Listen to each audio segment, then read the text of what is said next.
Okay, तो ये आपका दूसरा असाइनमेंट है, सेकंड असाइनमेंट। इसको आप घर के लिए नोट कर लीजिएगा और फ्री टाइम में इसको बनाकर जरूर देखना।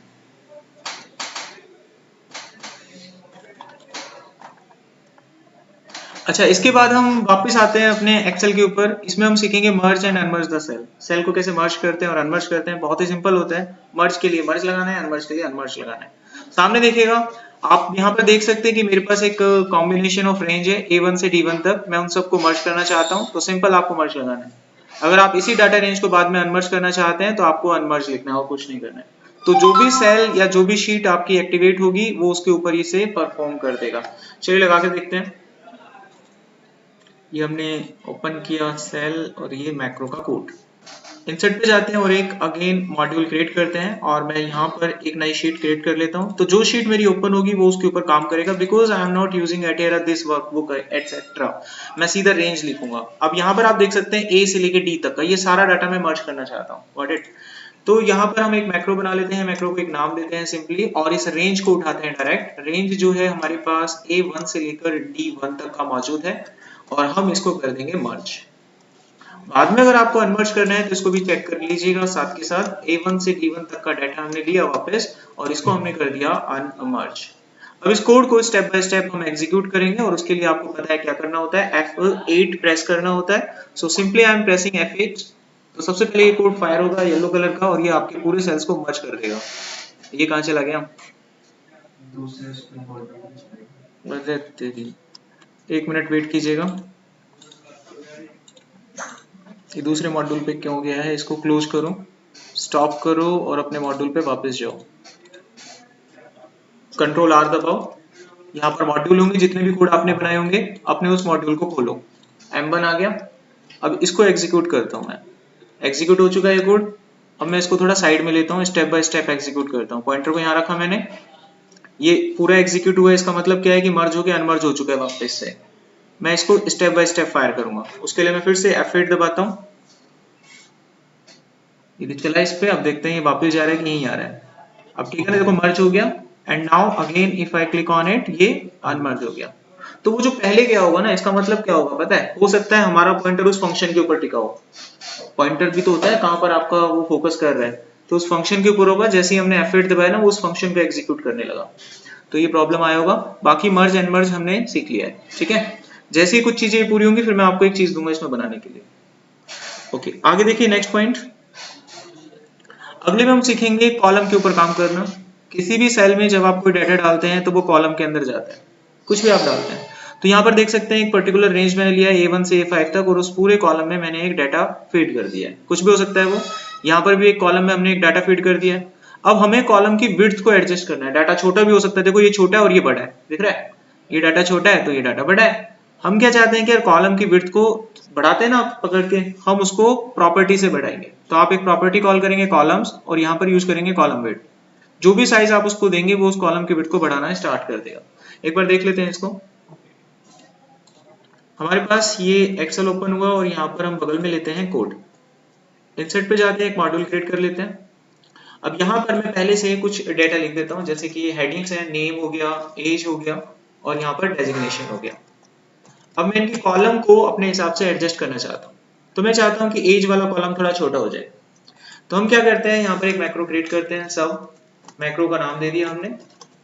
एंड देन उसके बाद जो एज वाला कॉलम है उसको आप पिक करेंगे। तो मैं यहाँ पर रेंज करके पिक कर लेता हूँ। तो वो रेंज कहाँ पर है? B1 के नाम से है। तो B1 मैंने डायरेक्ट ऐसे उठा लिया, B1 से B1, यानी B1 तक का ही डाटा मैं उठा रहा हूँ। उसी को उठाएगा, इस वाली B1 की रेंज को, कॉलम को पूरे को। और मैं इसकी पूरी कॉलम को टारगेट करूंगा। तो यहाँ लिखूंगा कॉलम और मैं इसकी कॉलम की विड्थ को उठाना चाहता हूँ। तो कॉलम विड्थ। अब ये स्पेलिंग गलत नहीं होना चाहिए आपका, ठीक है। इसकी कॉलम की विड्थ को मैं कर देता हूँ अप्रोक्सीमेटली, मान लीजिए 10 नंबर, ठीक है। अब इस कॉलम पर हम रखेंगे पॉइंटर और इसको करेंगे एग्जीक्यूट। अब ये देखते हैं यहाँ पर इसकी स्पेलिंग में गड़बड़ हो गया है। तो कॉलम्स होगा वो, एस लगा देते हैं, चेकआउट करते हैं, स्टॉप करते हैं, रन करते हैं। स्पेलिंग मिस्टेक नहीं होना चाहिए बस। देखो कॉलम की विड्थ को कितना कर चुका है? 10 कर चुका है। अब मैं इसकी विड्थ को थोड़ा और बढ़ाकर देखता हूँ कि कितने पे जा सकता है। मैंने करा इसको 30 कर दिया फिलहाल, ठीक है। फिर अब इसको दोबारा से हम यहाँ पर आएंगे और इसको चलाकर देखते हैं। तो देखो बढ़ गया वो कॉलम का विड्थ तो कॉलम की विड्थ को हम कंट्रोल कर सकते हैं बड़े आसानी से, ठीक है। अच्छा, मैं चाहता हूं कि इसकी कॉलम की विड्थ इतनी हो जाए जितना इसको चाहिए, एज छोटा है इतना चाहिए। अब इसको नंबर से हम देंगे तो यार कंफ्यूजन हो रहा है, हम कब तक देंगे ऐसे। तो एक काम कर सकते हैं, मैं एक और मैक्रो बनाता हूं, इस पूरे कोड को मैं कॉपी करता हूं, सेम रहेगा। जो चेंज मुझे करना होगा वो मैं यहाँ पर करूंगा, जहां पर हम कॉलम विड्थ लिखते हैं मैं वहां पर यूज करूंगा ऑटो फिट। तो देखो ध्यान से इस कोड को, मैंने क्या करा, रेंज को उठाया पहले, इस रेंज में मैंने कॉलम्स लिया और कॉलम्स को कर दिया ऑटो फिट।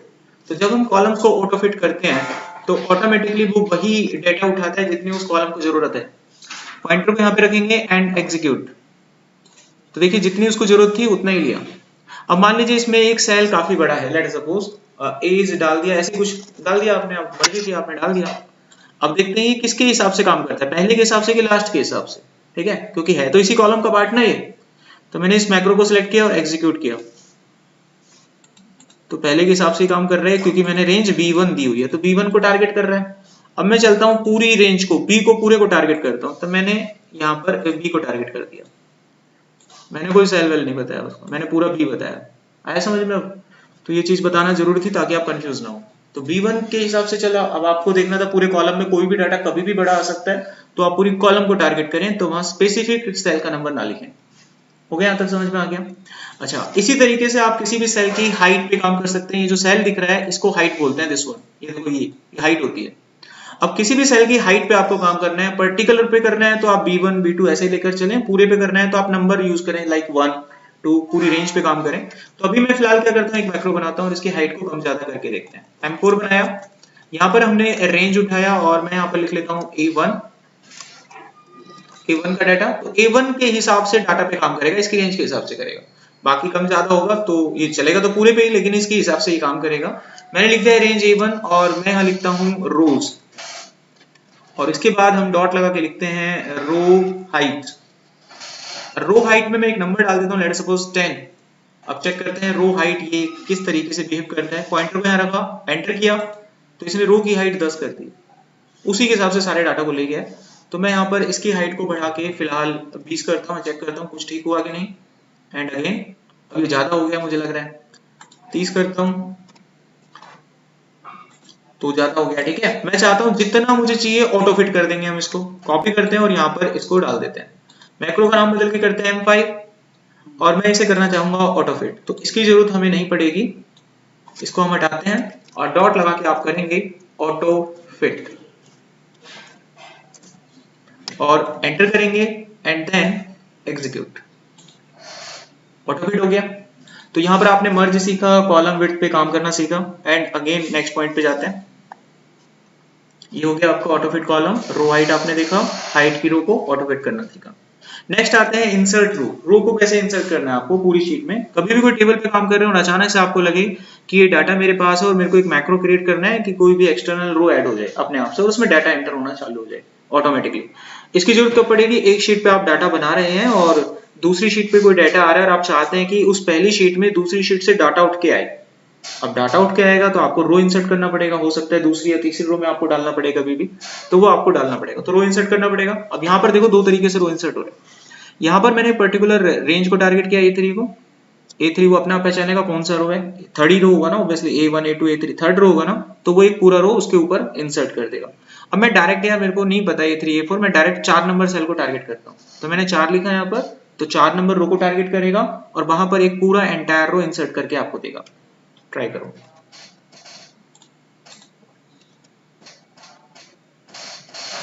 ये मैंने यहाँ पर लिखा, आपको दिख रहा होगा यहाँ पर 1 2 3। तो इसको समझने के लिए मैं क्या करता हूँ ना, एक शीट क्रिएट करता हूँ, इसको थोड़ा बड़ा कर लेते हैं और बाय डिफॉल्ट यहाँ पर कुछ नंबर्स लिख लेता हूँ मैं अपनी तरफ से और यहाँ पर कुछ एंट्री कर देता हूँ लोगों के, राज, मनीष, सुमित, पवन।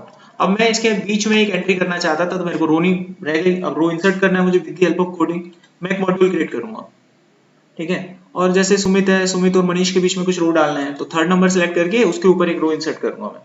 तो यहाँ पर मैं लिखता हूँ एक मैक्रो सब, मैक्रो का नंबर सब कर दो, आई एग्री, नहीं बंद हो जाता वो अपने आप, ये कि हमने हम इंसान है, गलती हो सकती है।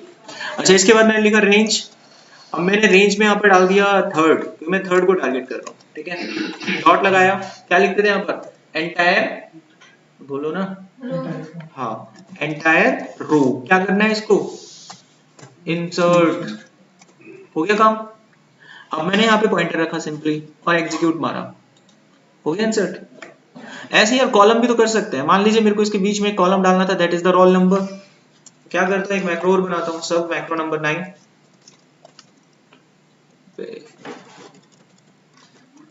मैक्रो नंबर 9, यहाँ लिखा रेंज।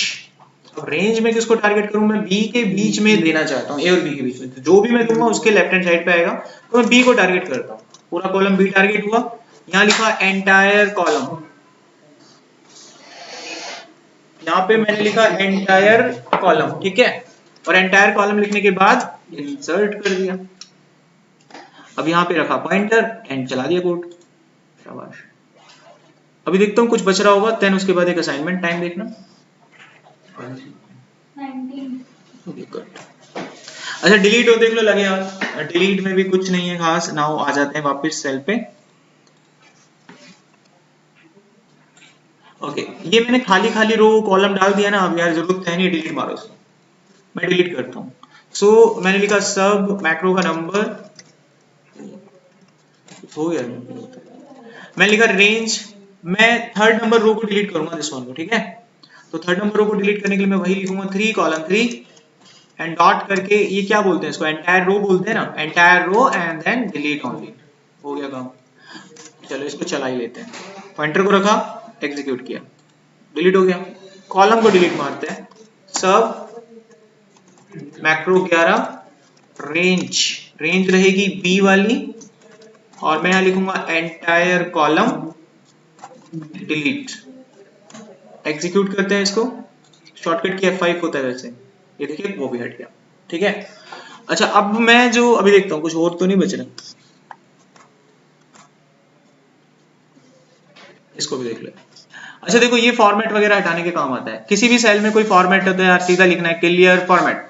अगर किसी सेल में कोई कमेंट मार रखा है आपने तो क्लियर कमेंट्स, कोई हाइपरलिंक बना रखा है आपने, लिंक कनेक्टिविटी कर रखी है तो क्लियर हाइपरलिंक। अब आपका मन करता है तीनों एक साथ फायर हो जाए, क्लियर, सब खत्म, डाटा भी खत्म उसका, ठीक है। चला कर देखते हैं इसको, ये आ गया एक्सेल और ये लिया हमने कोड, अलग से विंडो खुला। अब मैं इसको थोड़ा सजा वजा देता हूँ, ये मैंने उठाया और इसको लेता हूँ, बस होम पे गया और इस पे कुछ फॉर्मेटिंग कर देता हूँ, रेड कलर बड़ा साइज, ये हो गया फॉर्मेट। इस वाले सेल को पकड़ता हूँ, इसके ऊपर करता हूँ एक कमेंट, इंसर्ट पे गया, कमेंट करा, रख कर, एक हो गया कमेंट। इस वाले सेल पे जाता है, और क्या था, हाइपरलिंक, कंट्रोल के दबाया, एक लिंक क्रिएट कर दिया, इसके ऊपर लिंक क्या क्रिएट कर दिया मैंने, एक फाइल अटैच कर देनी है इसके ऊपर, डेस्कटॉप पे गया और एक फाइल, कोई भी फाइल उठा के चिपकाते हैं, ये कैलेंडर वाली फाइल मैंने हटा के चिपका दी। 3 चीज हो गई, कंट्रोल के, ये तो शॉर्टकट की फॉर द हाइपरलिंक। तो ये हमने कर लिया भाई। अब मुझे इसके ऊपर से फॉर्मेट हटाना है, इसके ऊपर से कमेंट्स हटाना है, इसके ऊपर से मुझे हाइपरलिंक हटाना है और इसका डाटा डिलीट करना है, समझ गए। ये काम हम कैसे करेंगे, शीट पे आते हैं, सब लिखते हैं, मैक्रो बनाते हैं, मैक्रो नंबर 12, सेम नाम का मैक्रो मत बनाना क्योंकि ऑलरेडी मैक्रो 11 बन चुका है, कभी गलती से भूल गए तो दिक्कत हो जाएगा।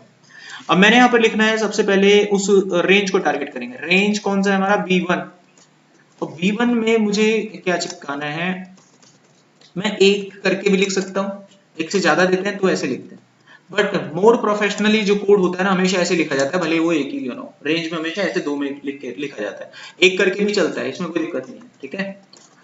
अब मैंने लिखा यहाँ पर, क्या लिखते थे, था ना वो क्लियर करके था, भूल गए, क्लियर फॉर्मेट, ठीक है। ये क्या करेगा, फॉर्मेट हटाएगा। अब अगले को पकड़ते हैं, वो क्या है, B2, वहां से क्या हटाना है मुझे, क्लियर कमेंट्स, क्लियर कमेंट्स, ये भी हट गया। अब अगली रेंज को पकड़ते हैं, दैट इज द B3, और इसके ऊपर है क्लियर हाइपरलिंक्स, गॉट इट। अब चौथे को पकड़ते हैं, डाटा हटाते हैं, रेंज B4, ये मैंने उठाया क्लियर कंटेंट, ये कंटेंट खत्म हो गया। अच्छा अब मैं एक सेल और लेता हूँ जरा समझाने के लिए, इसका नाम लिख दिया मनीष। अब आईडी लगा दी 5। इस पे मैंने क्या करा, इसका एक तो फॉर्मेट बदला, इसके ऊपर कमेंट लगाया, ये देखो कमेंट भी लगा दिया, इसके ऊपर लिंक भी बना दिया, तो इस पे सब कुछ है। मेरे को सारा हटाना है, ये एक साथ डेटा तक हटाना है। तो रेंज लिखा B5, इस पे करेंगे क्लियर, क्लियर सब खत्म कर दिया। अब इसको स्टेप बाय स्टेप फायर करेंगे, पॉइंटर को अंदर रखना है ऐसे, F8 फायर। तो पहले जाएगा यहाँ, देखो फॉर्मेट गायब हुआ, कमेंट्स गायब हुआ, हाइपरलिंक खत्म हो गया। अबे हुआ कि नहीं, हो गया होगा, चेक कर लेंगे अभी। क्लियर कंटेंट खत्म हो गया, इसके ऊपर से सब कुछ फिनिश हो गया, है ना। अब हाइपरलिंक को चेक करते हैं क्या कर रहा है काम कि नहीं कर रहा है। फॉर्मेट नहीं हटा है, फॉर्मेट वैसा ही है, लिंकिंग खत्म हो गई, ध्यान दीजिए लिंकिंग नहीं है, हमने तो लिंक खत्म किया था ना, फॉर्मेट थोड़ी ना खत्म किया था। सो दैट्स व्हाई आपको सुमित वैसा ही दिख रहा है, लेकिन लिंक नहीं है इसके ऊपर। अब लिंक होता है कि नहीं होता, कंट्रोल की दबाते हैं तो ऐसा लिंक आता है ना, दिखाता हूँ। लिंक क्या होता है कि जब मैं इस पे माउस ले जाता हूँ तो लिंक बन रहा है ना, ये खत्म हो गया, क्लिक करेंगे तो खुलेगा ना, वो नहीं खुल रहा था, लिंकिंग खत्म हो गया था। आई होप फॉर्मेटिंग वगैरह भी डिलीट हो गया। कोई डाटा अगर आपको मिलेगा with the help of macro you can clear and do this. Okay, खत्म होता है। अब मैं आपको एक टास्क देता हूँ इसमें सभी स्टूडेंट को, अगर आप इसको कर लेते हैं बहुत अच्छा होगा आपके लिए, आपकी स्किल्स के लिए अच्छा है। मैं न्यू पे गया और एक डेटा ले लिया, ये ऑलरेडी हमारे पास प्रैक्टिस डेटा मौजूद होते हैं। आपको इतने बड़े डाटा पे काम नहीं करना है, आपको 10 रिकॉर्ड लेने हैं। कंट्रोल C करना, कंट्रोल N करना, एक नई वर्कबुक आ जाएगी and then control V, data paste हो जाएगा। अब डाटा जब पेस्ट होगा तो इस तरीके से खराब होगा, इसको अपने हाथों से सही नहीं करना, समझ में आ गया। हम किसी का भी डाटा ऐसे लेकर आएंगे तो ऐसा आएगा। अब मैं चाहता हूं आप यहां पर एक बटन बनाएं या एक कोड बनाएं, और कोड में वो चीजें हो जो मैं अब आपको बोलने वाला हूं, ठीक है। क्या क्या करेंगे आप इसमें, देखो आपको इसमें सबसे पहला काम जो करना है वो ये करना है, इन सब की कॉलम की विड्थ को इस तरीके से एडजस्ट करना है कि सारा डाटा दिखे मुझे। लिखते जाओ, टास्क नंबर 1 लिखो अपने हिसाब से, मैं भूल जाऊंगा, आप लोग नोट कर लो, मैं लिख देता हूं यार, आप लिखोगे टाइम लगाओगे। पहला टास्क देखो क्या है इस डाटा के ऊपर, टास्क नंबर 1 यानी adjust column width to show all data, सारा डाटा दिखना चाहिए मुझे। टास्क नंबर 2, जब टास्क नंबर 2 आप परफॉर्म करोगे तो इसमें आपको ये ध्यान रखना है कि हाइट एक सेल में एक डाटा सिंगल लाइन में होना चाहिए, मल्टीपल लाइन में नहीं होना चाहिए। अब देखो इसमें 2 दिख रही है ना, अलाइस बटन, एक सिंगल लाइन में हो तो height is only for the single line, आपको हाइट 2 लाइन के लिए बिल्कुल नहीं बनानी। अब ये हाइट जो है 2 लाइन के लिए बना हुआ है, हमें कितनी लाइन के लिए देना है, सिंगल लाइन के लिए। Create the height for all data only for the single line, create height for all data only for single line, ये सब काम कोडिंग से करेंगे आप। टास्क नंबर 3, टास्क नंबर 3 में आप ये करेंगे, यहां पर एक कॉलम मौजूद नहीं है, कौन सा कॉलम मौजूद नहीं है, टोटल नाम का, है ना। तो टोटल नाम का एक कॉलम क्रिएट करेंगे, create a new column total, ये आप निकालें। अच्छा, नेक्स्ट स्टेप में आपको क्या करना है, कोडिंग के माध्यम से इन सब का जो डाटा आएगा उसको ऐड करके दें सब में। अब आप कैसे करेंगे, जस्ट टू दिस, पढ़ा तो मैं सब चुका हूं ना, आप लगाएंगे 1-1.5 घंटा तो बन जाएगा। Task number 4, find total in all rows, एक ही मैक्रो का बटन दबाने से सब काम चुटकियों में होना चाहिए, एक एक करके नहीं करना, यही मैक्रो का फायदा होता है। इस काम को एक इंडिविजुअल बंदे को देंगे, वो धीरे धीरे करेगा एक एक स्टेप। आपने एक मैक्रो बना लिया और आपको पता है कंपनी में ये काम बार बार आता है आपके पास, मैक्रो फायर मारेंगे बस तुरंत हो जाएगा, ठीक है। तो ये कर दिया। टास्क नंबर 5, टास्क नंबर 5 में आप क्या करेंगे, यहां पर आपको दिख रहा है इसके ऊपर फॉर्मेट आ रखा है, एक दिख रहा है डॉलर बॉलर के साइन लगे पड़े हैं यहाँ पे, ये फॉर्मेट हटाना है, remove the format on numbers, numbers पे से हटाना है। टास्क नंबर 6, जो टेबल की हेडिंग है, टेबल हेडिंग जो ऊपर आपको दिख रहे हैं, टेबल हेडिंग का जो बैकग्राउंड कलर है, बैकग्राउंड कलर ये आप करेंगे ब्लू, एंड फॉन्ट साइज, बताया फॉन्ट साइज बढ़ाना, तो फॉन्ट का साइज आप बढ़ाकर कर देंगे 24 पॉइंट, ठीक है। तो बस ये 6 टास्क है, प्लीज नोट इट डाउन। तो ये 6 टास्क कर लो आप लोग, वी बी डन आपका आज का। So now we have finished our class.